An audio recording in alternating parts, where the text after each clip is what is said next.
இந்த சரீரத்தை தீட்டுப்படுத்திட்டு உட்கார்ந்து இருக்கிறோம். வாலிப பிள்ளைகள் என்னன்னு பார்த்தா இன்றைக்கு இருக்கிற மேக்கப்னால சரீரத்தை தீட்டுப்படுத்துறாங்க. ஆண்டவருடைய ஆலயமுடைய சரீரம் சரீரத்தை தீட்டுப்படுத்தி முடிய வெட்டி வில்லு மாதிரி புருவத்தை புடுங்கி உட்கார்ந்திருக்க. புருவத்தை புடுங்கினது ஏதாவது நீ புருவத்தை புடுங்க வீட்டு வாசலுக்கு 4 புல்லு போடுங்க, பிரயோஜனமா இருக்கும்.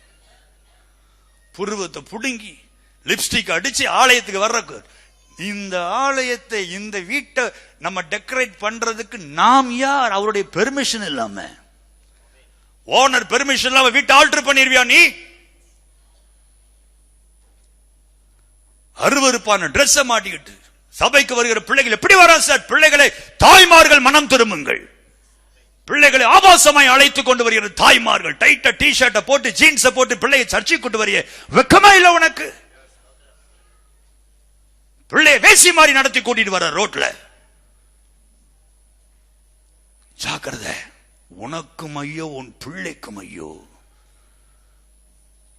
பிள்ளைகளுக்கு டிரெஸ் வாங்கி கொடுக்கும் போது கிறிஸ்தவ பெற்றோர்கள் கேர்ஃபுல்லா இரு.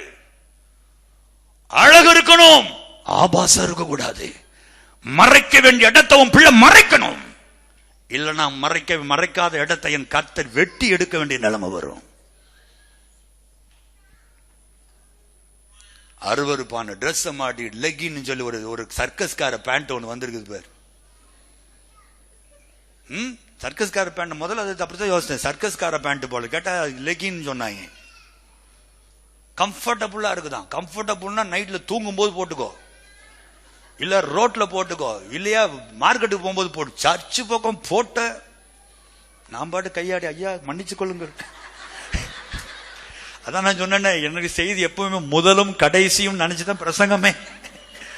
பாதில மைக்க போடுங்கனாலும் ஓடிடுவேன். கார் ரெடியா நிறுத்தி வச்சிருக்கேன், திருப்பி வச்சிருக்கேன். சர்ச்சில் ஒரு ஒழுக்கம் இருக்கணும். தேவ பிள்ளைகள் பார்த்த பன்றி குட்டிகளுக்கும் ஆட்டு குட்டிகளுக்கும் வித்தியாசம் இருக்கணும்.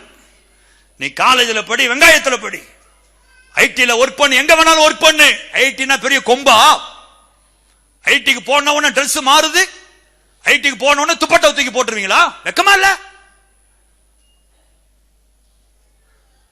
பெற்றோர்கள் சரியில்லை, பெற்றோர்கள் சரியில்லை. பெற்றோர்கள் விலை பேசப்பட்டாங்க. பிள்ளை 40,000 ரூபாய் சம்பளத்தை கொண்டு வந்து கொடுக்கிறா பிரதர், இப்படி எல்லாம் நான் கண்ட்ரோல் பண்ணா அவ்வளவுதான். பணத்திற்கு விற்று போட்ட பரிதாபத்திற்குரிய பெற்றோர்கள். ஆண்டவருக்காய் பரிசுத்தமாய் பிள்ளையை வளர்க்க ஒரு பெற்றோர் இல்ல சார். இன்னைக்கு பசங்களை பார்த்து அதை விட கேவலம். ஜீன்ஸை கிழிச்சு போட்டு அலையிறான். அதுல ஒருத்தன் சொல்ல, என்னப்பா கிழிஞ்சிருக்கு? இல்ல அங்கிள், எவ்வளவு கிழியுதோ அவ்வளவு மரியாதையும்.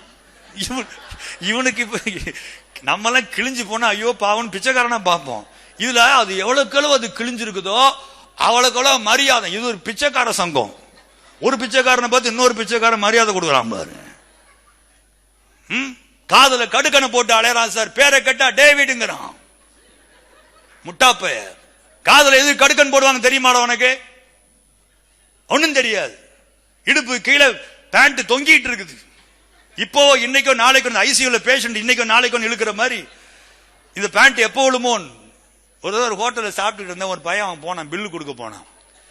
நான் அவனை பார்த்து பின்னாடி பார்த்து நான் போறான். அப்படியே எனக்கு பயம், அவுந்து விழுந்துருமோ. அந்த ஜீன்ஸ் அவ்வளோ கீழே. சரியா, நல்ல வேலை உள்ள ஒண்ணு போட்டிருந்தான். இவன் அங்க போயிட்டு இப்படி தூக்குற மாதிரி வச்சானா எனக்கும் சந்தோஷம். நல்ல வேலை பிள்ளை தூக்குது, பரவாயில்லன்னா அவ்வளவுதான். ஒரு 1/4 இன்ச்சு கூட தூக்கல. இப்படி பண்ணிட்டு வச்சுட்டு போயிட்டு அவன் பாட்டு போறான். பன்றிகள் செய்யலாம், ஆட்டுக்குட்டிக்கு இது ஆகாது. எல்லாவற்றையும் அனுபவிக்க உனக்கு அதிகாரம் உண்டு, ஆனால் எல்லாம் தகுதியா இராது. காரணம், நீ உன்னுடையவன் அல்ல, உன் சரீரம் உன்னுடையது அல்ல. தொட்டால் தேவன் கெடுப்பார். லெப்ட் காதுல கம்மலை போட்டா கேன் அர்த்தம், ரைட்டு காதுல கம்மலை போட்டா மேல் ப்ராஸ்டிடியூட்னு அர்த்தம், 2 காதலையும் போட்டா 2 உண்டுன்னு அர்த்தம். பேண்ட் கீழே ஜட்டி தெரியற மாதிரி, இன்னஸ் தெரியற மாதிரி பேண்ட போட்டா ஐ எம் ரெடி ஃபார் செக்ஸ்னு அர்த்தம். தெரியுமா? இதெல்லாம் தெரியாது. அவன் மாட்டினா நானும் மாட்டுறேன். முட்டாள்கள், முட்டாள்கள். நான் அடிக்கடி யோசிக்கிறது உண்டு, தானியேலுக்கு பிரசங்கம் கிடையாது, தானியேலுக்கு பிரசங்கம் கிடையாது, யோசேப்புக்கு பிரசங்கம் கிடையாது, சாத்ராக் மேஷாக் ஆபேத்நேகோவுக்கு பிரசங்கம் தெரியாது. அவன் காலத்துல அவன் பைபிளும் படிச்சிருப்பானான்னு தெரியல. அவனுக்கு அபிஷேகம் ஆண்டவர் கொடுத்த வித்தியாசமான அபிஷேகம். இப்படியெல்லாம் சத்தியத்தையே கேட்காதவனே தான் தீட்டுப்பட மாட்டேன்னு இருதயத்தில் தீர்மானம் பண்ணி ஒரு ராஜாவை மாதிரி உட்கார முடியும்னா, இவ்வளவு சத்தியத்தை கேட்டு ரட்சிக்கப்பட்டு ஞானஸ்நானம் எடுத்து பரிசுத்தாவின் அபிஷேகத்தையும் பெற்றுக்கொண்டு ஆவிக்குரிய சபையில் நான் விசுவாசின் நெஞ்ச நிமித்திட்டு நடந்துகிட்டு இவ்வளவு அட்டுழியமை பண்றமே, நமக்கு எப்படிப்பட்ட நியாய தீர்ப்பு காத்திருக்கும்?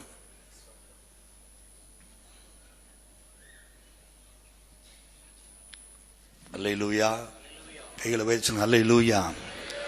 உங்கள் சரீரம் தேவனுடையது, இது உங்களுடையது அல்ல. இதை டெக்கரேட் பண்றதுக்கு உனக்கு அதிகாரம் கிடையாது. வாலிப தங்கச்சி, இன்னையோட நிறுத்து. உன் குறத்தி வேலை பண்றதெல்லாம் நிறுத்து, பிழைப்பாய். அப்புறம் ஒத்த தலைவலி பிரதர், தலை சுத்துது, மயக்கமா வருது, அனிமிக்கா இருக்குது, கான்சென்ட்ரேட் பண்ண முடியல, படிக்க உட்கார்ந்தா கான்சென்ட்ரேட் எப்படி வரும்?